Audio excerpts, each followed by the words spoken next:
कारण की ह्या गडावरती वर्दळ फार असते.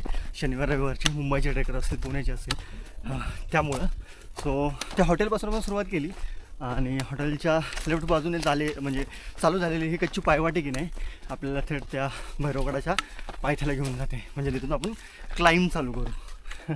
वातावरण चांगलं आहे, एवढं गरमही नाही होते आणि व्यवस्थित आहे क्लाइंब. Hi hello. ज्याचं आता मोर्शीमधून जे काही गावकरी वरती फाटे आणायला म्हणजे काय म्हणतो आपण सरपण आणायला वरती गेले होते की नाही, त्यांनी असं सांगितलं की वरती भरपूर लोक आहेत. सो बघूयात यार आता, कारण की प्रत्येकजण रॅपलिंग वगैरे करत असतं. तर टेक्निकल पॅच आहे की नाही त्यामुळे वेळ लागतो आणि मोठाले ग्रुप आले जसं मी तुम्हाला मागे दाखवलं.